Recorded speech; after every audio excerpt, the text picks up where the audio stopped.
Donc, le sujet que je vais parler, c'est le sujet 3. Donc, la prostitution peut-elle être considérée comme une simple transaction commerciale? Donc, la présentation va se diviser donc, en trois parties. La première partie serait la prostitution n'est pas une transaction commerciale. La deuxième partie, la prostitution est une transaction commerciale. Et la troisième partie, finalement, mon point de vue.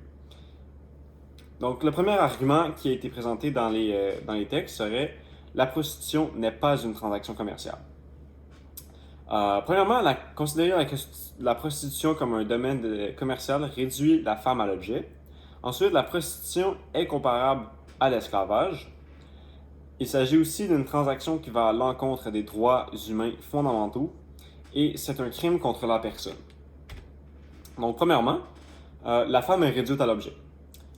Une transaction commerciale se fait généralement sur la formule d'échange de la monnaie contre un bien ou un service.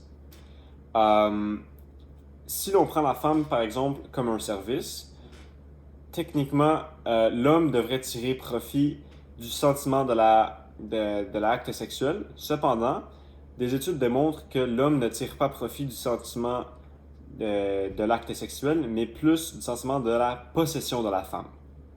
Ce qui devient que la femme est un bien plus qu'un service. La prostitution aussi donne l'image de la femme en tant qu'objet puisqu'elle devient en fait un bien et devient la possession de l'homme lorsqu'elle l'achète.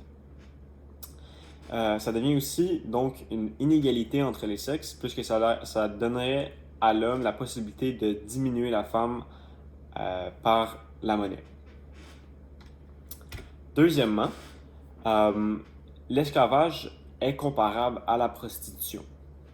Donc, l'esclavage désigne généralement l'achat d'un humain par un autre en réduisant l'esclave à un objet, ne possédant aucun droit puisqu'il devient un objet. Comme j'ai dit précédemment, la femme est plus un bien qu'un service, donc si elle devient un bien, elle devient un objet. Après la transaction, le prostitueur, en fait, achète la femme et devient sa propriété. Bien que la femme peut consentir, elle le fait plus par contrainte que par volonté. Même si elle le fait par volonté, dans les circonstances qu'il se donne, ce serait plus une contrainte, puisqu'il y aurait une contrainte économique. Elle n'aurait pas le choix de faire l'acte, puisque elle est possédée par un autre homme. Euh, Tout comme l'esclavage est le commerce des corps, la prostitution est la même chose, mais le commerce du corps de la femme, par contre. Troisièmement, la transaction va à l'encontre des droits humains. Donc, il irait à l'encontre de deux droits. Selon l'article 4 des droits humains, nul ne sera tenu en esclavage ni en servitude. L'esclavage et la traite des esclaves sont interdites sous toutes leurs formes.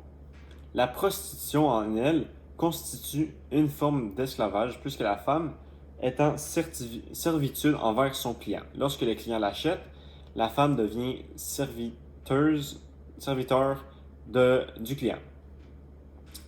Dans le fond, vendre son corps irait à l'encontre de la dignité de la personne aussi. Ensuite, selon l'article 3, elle stipule que tout être humain a le droit à la liberté. Par contre, la femme n'a pas le droit à la liberté de consentir puisqu'elle le fait par contrainte lorsqu'elle est achetée par le client. Ce qui irait à l'encontre des droits à la liberté que l'homme a, que l'humain a. Troisièmement, il s'agit d'un crime contre la personne. Les femmes prostituées ne choisissent pas ce métier, mais le sont imposées. Elles voient la prostitution comme une solution à la pauvreté en généralement. Il y a aussi l'aspect des femmes qui choisissent la prostitution puisqu'ils ont été persécutés dans leur enfance, soit par des violences sexuelles, de l'inceste ou autres traumatismes qui seraient passés durant l'enfance. C'est ce qui explique pourquoi elles ont rarement un parcours de vie sain, ce qui les amène à être imposées ce métier. Maintenant, la deuxième partie de l'oral. La prostitution est une transaction commerciale. Donc, la femme a toujours le droit à la liberté de choisir son métier. Abolir la prostitution aurait un impact négatif plus que positif sur les prostituées. Et le prostitueur a le droit de consommer les prostituées.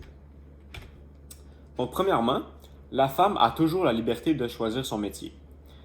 En effet, il s'agit d'un droit de pouvoir choisir son métier. Il s'agit d'un travail volontairement choisi en connaissance de cause. Ensuite, la prostitution est un emploi dans le domaine économique du service et le fait qu'elle soit un emploi, ça irait à l'encontre des lois sur la liberté de choix de métier de l'abolir. Ensuite, abolir la prostitution aurait un impact négatif sur les prostituées. Donc, comme je dis, abolir la prostitution en la rendant illégale nuirait aux femmes puisqu'elles seraient encore plus maltraitées. On pourrait comparer abolir la prostitution à rendre la marijuana illégale. Donc, comme le Canada a fait, en la rendant légale, le marijuana est devenu plus sûr à consommer. Plus de sources fiables qui ont été développées avec le cannabis. Et dans le fond, la consommation devient plus sûre et c'est juste mieux pour le consommateur. On pourrait aussi comparer ça avec la prostitution. En laissant la prostitution illégale, les femmes sont tenues à l'écart, elles sont tenues dans l'ombre et elles n'ont pas beaucoup d'aide. Cependant, en la rendant légale, cela permettrait aux femmes d'avoir plus de ressources et plus de façons d'en sortir, en effet. Et en les laissant dans l'ombre, ce qui veut dire en laissant la prostitution illégale, cela permettrait, par exemple, aux proxénètes d'avoir plus d'impact négatif sur les prostituées. En la rendant légale, en effet, on pourrait rendre les prostituées plus contentes et mieux. Troisièmement, le client a le droit de consommer les prostituées. En effet, comme la loi des consommateurs le dit, lorsqu'on achète un bien ou un service, le client a le droit de consommer ce qu'il a acheté. En effet, puisqu'il s'agit d'une transaction commerciale, le client achète un service, donc a le droit de le consommer. Maintenant, pour ma troisième partie de l'oral, serait ma prise de position. Donc, selon moi, la prostitution ne peut pas être considérée comme une simple transaction commerciale. Donc, premièrement, si l'on légaliserait la prostitution universellement, cela nuirait aux humains. Tout comme le vol, si l'on rendrait le vol universel, le vol n'existerait plus. La prostitution serait un peu pareil, puisque si l'on légaliserait la prostitution universellement, cela perdrait tous les sentiments d'amour et les besoins de procréation chez l'homme. Puisqu'on rendrait l'acte sexuel plus comme un service qu'un besoin chez l'homme. Ensuite, la liaison entre les clients et la femme par l'argent est une forme de violence économique, ce qui ne permet pas à la femme d'avoir le consentement. En effet, ne pas avoir le consentement serait être considéré comme un viol, et un viol peut être puni par les lois. Ensuite, la prostitution va à l'encontre de la nature humaine, puisque comme j'ai dit précédemment au premier point, cela nuirait aux êtres humains de rendre la prostitution universellement légale, puisque la procréation deviendrait moins nécessaire à cause qu'elle serait comblée par un désir sexuel et le sentiment d'accomplissement après l'acte. Donc la procréation serait plus banalisée et l'acte sexuel serait banalisé. Et finalement, aucune femme choisit la prostitution en toute connaissance de cause. La plupart des prostituées ont été imposées ce métier à cause, comme j'ai dit au premier point, soit qu'elles étaient persécutées lors de leur enfance, soit qu'ils ont eu plusieurs problèmes lors de leur développement d'enfant à adolescent. Et la majorité, en fait, aurait des problèmes de pauvreté, ce qu'ils voient, en fait, la prostitution comme une solution à cette pauvreté. Finalement, qui faut-il punir dans cette prostitution? Selon moi, il faut s'attaquer aux clients. En effet, ce sont eux qui complètent la transaction, donc qui achètent la femme. La femme aurait le droit de vendre son corps, puisque ce serait une liberté de choisir ce qu'elle veut faire avec son corps. Cependant, un autre être humain n'a pas le droit d'acheter le corps d'une autre personne. Et finalement, punir la femme serait comme punir un esclave. On ne peut pas punir un esclave puisqu'il n'y aura aucun changement, il n'a déjà aucun droit.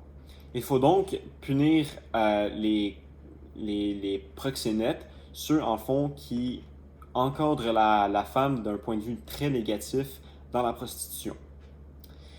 Et le client aussi, puisque le client a la liberté de choisir, contrairement à la femme qui a été imposée la prostitution. Le client, puisqu'il a la liberté de choisir, il est en toute connaissance de cause de l'acte qu'il pourrait faire sur la femme lorsqu'il l'achète.